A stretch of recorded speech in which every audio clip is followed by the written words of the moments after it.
Hello, my friends, and welcome back. Thank you very much for being with me again today. I was always interested in figuring out who are the profiteers in wars, and not only in wars, but in life in general. And that is people creating some opportunities for themselves at the expense of other people's tragedies. This I call profiteers. So usually that is, take advantage of a situation, a war, a crisis somewhere. Either you take advantage because you were part of its creation, or you just luckily jumped on the issue and you were smart enough or sneaky enough to take advantage of that in a very ruthless way. To a certain extent, that's the way life is, but when you come and say then that you actually were the good guy and not the bad guy in this kind of circumstances, this is where we have a problem. Profiteering out of other people's misery, it's not something that supposedly we as societies hail as being quality. So now we have the situation in Ukraine, and for me personally, based on my assessment and my knowledge of how the world works, I figured at least three main profiteers, which I think they were partly involved in the creation of the big issue in the first place. I will use one article. I will start with one article talking about the energy prices in Great Britain, and from there I will go to the other two, how should I put it, profiteering sectors. So the first one is the energy sector. The second one that I think it is the financial sector. And the third one is the, how should I put it, the military contractors sector, which is the military industrial complex, and which is really very complex. So I will start with this article where I'm going to just show you. I will start with the energy. The energy, how should I put it? These profiteers made it somehow, or were lucky enough to take advantage of some sanctions imposed by some politicians, and somehow these energy companies got big profits during the war. Now you can say it's a coincidence. I don't think it's a coincidence. All the three sectors that I mentioned, the energy sector, the finance sector, and the military contractors sector, I think all these three are the main ones, main profiteers, and I suspect they were big time involved in what's going on in Ukraine. So let's read the first, or let's start with the first article coming from Russia Today. Ignore Russia Today because they're going to use British information. So it's not going to come from Russia Today investigators or Russia Today, how should I put it, media. They're just going to use information coming from Great Britain. British household energy debt highest ever, regulator. Now the regulator is not from Russia. The total volume has hit almost £3 billion according to Ofgem. British households have piled up a record debts of almost £3 billion, which is $3.8 billion, with electricity and gas suppliers. National Energy Regulator Ofgem has revealed. The total amount of energy supplies has soared by £400 million since mid-October, according to a report released on Friday, not by Sputnik or Russia Today, by Ofgem. Ofgem. It is now at its highest ever level due to a combination of sustained high wholesale energy prices and wider cost of living pressures, which have led to unpaid energy bills, the regulator said. And here at the end, and I'm going to be done with this article, but not with the energy sector, energy suppliers have posted, and I'm quoting all this, billions in profit. So energy suppliers have posted billions in profit already this year, while billions of people struggle in cold, damp homes. The record levels of energy debt are due to Britain's broken energy system. Broken for these guys, but not broken for the energy companies, as you can see, energy suppliers. Not the fault of the hard-pressed public, Francis argues. Okay, that's Simon Francis is the coordinator of the End Fuel Poverty Coalition. Okay, so this is the first article. This is what not drew me attention, but it was the first one that made me, you know what, I have enough information now to bring all these three sectors together and provide you with some record earnings in the three departments, three sectors. So I'm going to show you three videos that I made in May 2022, June 2022, and July 2022. And all three had to do with the energy sector's high, record profits. I haven't seen anything this year yet, but for last year, I see them published. So let me show you, and you can go and watch these videos if you want for those years, for that year. And it says that S&P 500 energy sector profits soared 268%. 268 revenue grew 14% in the first quarter.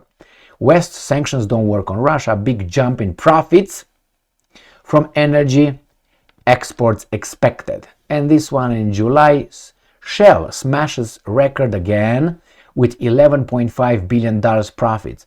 Energy and weapons industry record profits. So this one, if I remember correctly, in July 28, 2022, I have a few names with some billions of dollars record profits last year.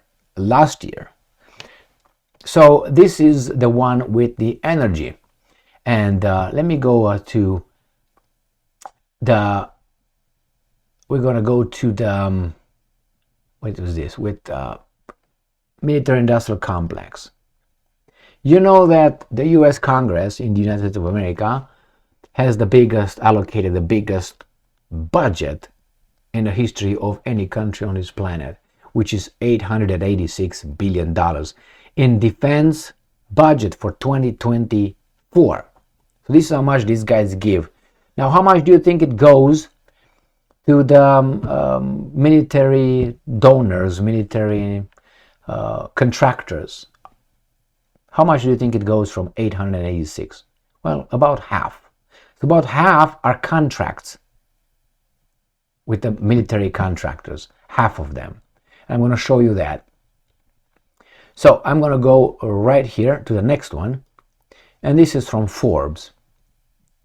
The date of this article, where is it? December 15th, 2023. Right here in front of us, actually. It says, Pentagon profiteers, executive compensation in the arms industry. I didn't care about the executive compensation because it's garbage compared with how much these guys receive in contracts. So on this one, I started with that I thought the first paragraph is the most important in this article. I'm going to read it for you. If Congress has its way, funding for the Department of Defense and related work on nuclear weapons at the Department of Energy will reach more than $850 billion in fiscal year 2023, far higher than expending at the highest of the Cold War or the peak years of the Korean and Vietnam conflicts. While advocates of spending these enormous sums often argue that the money is needed to support the troops, more than half of the Pentagon's yearly budget goes to private contractors. So it's what? More than $443 billion. More than half, that's more. Many of whom are making hefty profits at taxpayers' expense while producing flawed products at exorbitant prices. One telling example of how these companies waste taxpayers' dollars is how much they pay their top executives. I don't care about that one. Because if they say more than half of this, as I said, is $443 billion. So this will be for 444 billion at least. So that's the second article here, or the first one on the right here is the second one on the contractors. And now we're going to go next. Where is this? We're going to go next to the defense contractors again, and it says top 10 defense contractors. This comes from Bloomberg, and it is from June 21st, 2023. And they give us here a little information on how much these guys received and how much contract obligations they had. The first one being Lockheed Martin Corporation, 45.61 billion, Raytheon, 25 billion, General Dynamics, 21 billion, Pfizer, I didn't expect this to see it here. Is it the same one? I don't know. So anyway, we have here Pentagon procurement. Spending is increasingly aimed at rapidly transforming the U.S. security posture to more globally networked, data-centric platforms and tools. Overall contract spending by the federal government increased $43 billion from year 2021 to fiscal year 2022. And the numbers 1 to 15 had 16 billion more in federal revenue in fiscal year 2022 than the year before. Read. I will not read that. That's good enough. Put that together with this, with more than half of this, and we're done with the profiteers in the second sector. Remember, first one was in the energy sector. We got all these things there. You can check them out. The second one was the Pentagon, military industrial military complex, and the Pentagon profiteers, obviously, these beautiful contractors. And we're going to go now to the last part, which is the banking system. Why? Because most countries are in deficit, fiscal deficit. That means they spend more than they earn in services and goods and all that. Therefore, they need to compensate something, and that's either by printing money and getting loans from banks, international banks. So let me go to this last article that I have here, coming from Axios from October 14th, 2023. And here it is. Right here. What banking crisis? There's a quiet global banking boom underway. This is October 14, so what? 2 months ago. Global bank profits, and here you have them. 2017, in 2020, 21, 22, 23. They almost doubled from 17 to 23. You just look at that. Almost double. From what? This is, let's say, 0.7 to 0.14, doubled. And it says the world's banks earned, I can't even comprehend the amount, 1.3 trillion in 2022. That's exactly how much is the US deficit. It's 1.4, actually, if I remember correctly, 1.4 trillion. In 2022 is the best period for global banking overall since at least 2007, when it was the bubble in 2008, per a new report from McKinsey. The estimate for 2023 profits at 1.4 trillion is even higher. So, and I tell you, driving the news, this year has seen the biggest bank failures since the financial crisis. Silicon Valley Bank was felled by higher interest rates. First Republic and Credit Suisse soon followed, and so on. But on the other side, if you're the kind of person who pays attention to quarterly earnings reports, you would know that JP Morgan on Friday reported that third quarter revenue was up 21% and income was up 35%, thanks in part to its acquisition of First Republic. This is the third quarter revenue. Wells Fargo's revenue and income were up 20% and 57% respectively. Even Citigroup had a pretty healthy third quarter. Eurozone depositors overall have seen only 47% of the increase in the interest rates, with that number falling as low as 12% in Croatia. European banks have been making so much money that Spain, the Netherlands, Italy, Hungary and Czech Republic, Lithuania and now Ireland have all imposed windfall taxes on bank profits. Average interest rates on Eurozone bank accounts. So, that is when I look at these guys now and the decisions, the politicians, the leaders, so-called leaders, when they make a decision regarding Israel, regarding Ukraine, regarding any kind of decision where we have a problem, a possible war, okay, I'm thinking, in order to figure out what's going on, who invests in there and who profits, where the money goes. And then you kind of realize how they will move, in what direction. If you notice, only countries with really, I'm not talking about Israel. Israel is a different animal, because it's rather planted among countries with oil, and that's their downfall. As many countries in Africa, their downfall is energy, diamonds, gold, lithium, and others. The same with Argentina right now. Why do you think Milei got elected? Just look who Milei, the newly elected Argentinian president, met in the first week before he was sworn in. He flew to the United States of America. I made a video on that one, and I told you who he met.